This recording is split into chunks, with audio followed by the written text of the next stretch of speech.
तो इस बीच मार्केट पूरी तरह से रेंज में ही है। हाँ, स्टॉक स्पेसिफिक मोमेंटम आपको मिल रहा है। एक बार आप एडीएजी के वापस शेयर देखिए, स्पेशली रिलायंस कम्युनिकेशन जो 5% से भी ऊपर आ चुका है और ये दिन के उच्चतम स्तरों के आसपास आगे ट्रेड कर रहा है। 11,000 करोड़ रुपए की आज एक टावर को लेकर डील साइन हो सकते हैं। आगे बढ़ते हैं, कुछ एक और कॉलर हमारे साथ जुड़ रहे हैं। मोहित हैं जयपुर से अपना सवाल पूछने के लिए। मोहित जी नमस्ते, अपना सवाल पूछिए आप प्लीज। नमस्ते जी सर, मेरे पास में भारत फाइनेंस है, 680 का कॉल ऑप्शन लिया हुआ है मैंने। नेट प्राइस मेरी 5.01 है 25। अच्छा, आपकी क्या खरीद रेट है जो आप बता रहे हैं? 680 स्ट्राइक की कॉल है। 5.01। ठीक है, एक बार पूछ लेते हैं क्या इसमें करना चाहिए। एक बार भारत फाइनेंशियल देखेंगे आप, क्योंकि ये इसी महीने की है ना आपकी कॉल? तो हाँ जी सर, इसी महीने पिछले सेशन की फ्राइडे की कॉल है। अच्छा ठीक है, पिछले सेशन खरीदा है, इसी मंथ की है और जो कि 29 तारीख को एक्सपायर भी होने वाली है। ये भारत फाइनेंशियल एक बार आप देखिए लोकेश, ये 680 स्ट्राइक की है। अभी तो 600 इसके पास नहीं है। ये अगर 4-5 दिन और नहीं चला ना तो इस कॉल से शायद इनको कुछ ज़्यादा पैसा बचे नहीं। एक बार आप बताएंगे करना क्या चाहिए हमको? देखिए डिम्पी जी, अगर भारत फाइनेंशियल के चार्ट्स को स्टडी करते हैं इसमें साफ साफ रेजिस्टेंस आती है क्लोज टू लेवल्स ऑफ 605, जहां से एक अच्छा सेल ऑफ देखा गया स्टॉक में और अभी भी एक बेरिश टेरिटरी के अंदर ही स्टॉक फंसा हुआ है।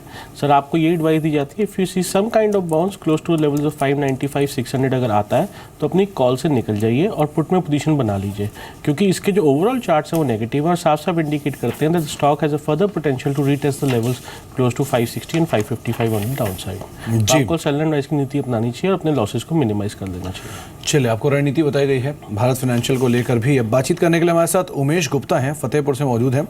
गुप्ता साहब नमस्कार। नमस्कार सर। नमस्कार गुप्ता साहब, क्या सवाल है आपका? पूछिए सर। मेरे पास MBL इंफ्रा है सर 1500@97 जी। तो सर मेरे को ये पता करना था कि आगे इसके फ्यूचर में 1 साल तक मैं रख सकता हूँ, तो आगे रखना चाहिए या नहीं रखना चाहिए? ओके राजेश, सवाल है MBL इंफ्रा पर। अगर आप इसके चार्ट्स को देखेंगे तो लगातार शेयर में लोअर सर्किट ही लगते हुए चले आ रहे हैं। आज भी 60 रुपये 50 पैसे पे शेयर में लोअर सर्किट है और रादर पिछले 1 महीने के अंदर ही शेयर में एक बड़ी वैल्यू इरोड हुई है। करीब करीब 80-85 रुपये से शेयर इरोड होना शुरू हुआ और इरोड होकर आज करीब 60 रुपये के स्तरों तक पहुँच चुका है। 97 में खरीदारी है, 1500 शेयर हैं, बड़ी क्वान्टिटी में लॉस हो रहा है, क्या कर सकते हैं? देखिए, कंपनी की परफॉर्मेंस कई क्वार्टर से बहुत अच्छी थी, ऑर्डर बुक अच्छा था। अचानक इस क्वार्टर में इन्होंने 122 करोड़ रुपए का लॉस डिक्लेयर किया और उसके बाद ही हमने देखा है लगातार सेलिंग प्रेशर आते हुए। अब ये देखना होगा कि ये लॉस वन टाइम है या अगले क्वार्टर में भी रिपीट होता है, ये कहना इस वक्त मुश्किल हो रहा है। बावजूद अच्छी ऑर्डर बुक के जो परफॉर्मेंस इतनी ख़राब आई है तो मुझे लगता है कि पहले मौके पे निकल जाना बेहतर होगा।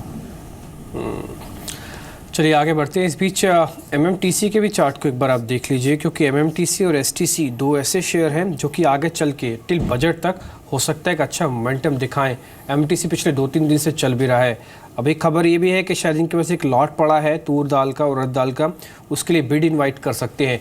MMTC यूजली कुछ कमोडिटीज़ के साथ साथ गोल्ड सिल्वर को भी इंपोर्ट करके लेके आती है भारत में, लेकिन STC इंडिया यानी कि स्टेट ट्रेडिंग कॉरपोरेशन ये सिर्फ कमोडिटीज़ को ही इंपोर्ट या फिर एक्सपोर्ट के बिजनेस में है। तो नो डाउट इन पे आप ज़रूर ध्यान रखिएगा बजट के पॉइंट ऑफ व्यू से भी। आगे हमारे साथ जुड़े हैं राजीव दिल्ली से अपना सवाल पूछने के लिए। राजीव नमस्ते, सवाल। Good morning. मेरे पास कुछ 3000 शेयर्स ऑफ LML है, एवरेज प्राइस 15 है। 5000 शेयर्स ऑफ यूनिटेक है, एवरेज 4.5 के करीब है और कुछ 400 शेयर गीतांजलि जेम्स है। तो ठीक है, मैं आपका सवाल LML पे ले लूँ क्योंकि आपके पास इसकी क्वांटिटी भी है ना 3000 की और 15 की एवरेज अभी 12.5 के आसपास चल रहा है।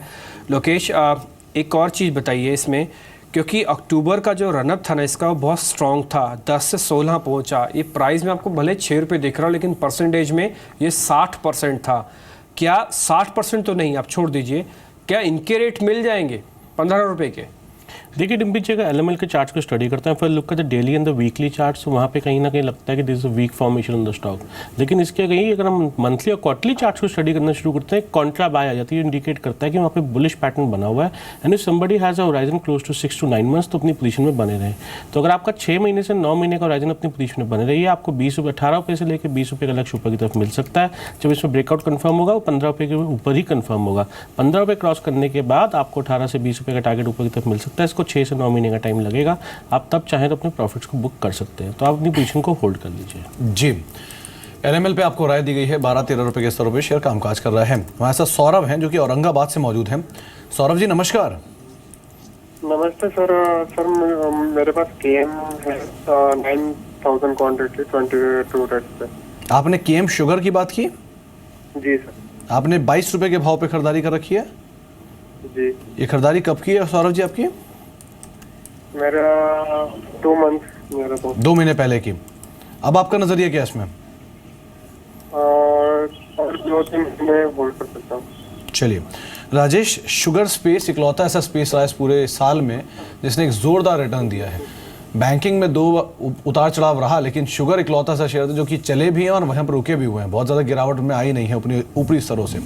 केएम शुगर 22 रुपये पे नई खरीदारी है, 22.90 का मौजूदा स्तर है। खरीदारी से 90 पैसे का मुनाफा हो रहा है। क्वांटिटी 9000 शेयरों की है। आप क्या राय रखते हैं? 30 रुपये का हाई है, 3 रुपये का लो है, क्या करें? देखिए, जैसा कि आपने कहा, पूरे शुगर स्पेस में थोड़ी सी तेज़ी बनी हुई है और मुझे लगता है कि ये थोड़ी तेज़ी कंटिन्यू हो सकती है। दूसरे अगर आप देखें तो एक स्मॉल कैप कंपनी है कानपुर की, डेट रिस्ट्रक्चरिंग इन्होंने किया है। कुछ विदेशों में भी कंपनी खरीदने की बातें कर रहे हैं, बट कितना सही हो पाएगा इस वक्त बोलना मुश्किल है। मैं कहूँगा आप इस स्टॉक में एक स्टॉप लॉस मेंटेन करें 20 रुपये का और कैरी कर लें ट्रेड को। ठीक है, आगे बढ़ते हैं। इस बीच एक और कॉलर हमारे साथ जुड़े हैं, राहुल हैं दिल्ली से अपना सवाल पूछने के लिए। राहुल नमस्ते, अपना सवाल पूछें आप। Good morning sir.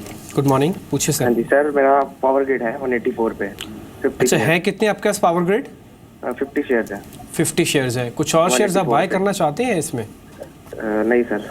अच्छा ठीक है। और सर एक इंडिया सीमेंट्स है 120 पे। मैं आपका पावर ग्रिड पे सवाल ले लूँ, क्योंकि वैसे आज एक यूबीएस की एक रिपोर्ट भी आई है जिसमें पावर कंपनीज़ को लेकर उन्होंने अपना जो व्यू है वो अच्छा रखा है। और जो 11 बजे की जो कैबिनेट की बैठक होने वाली है ना, उसमें पावर मिनिस्टर पीयूष गोयल भी बैठेंगे।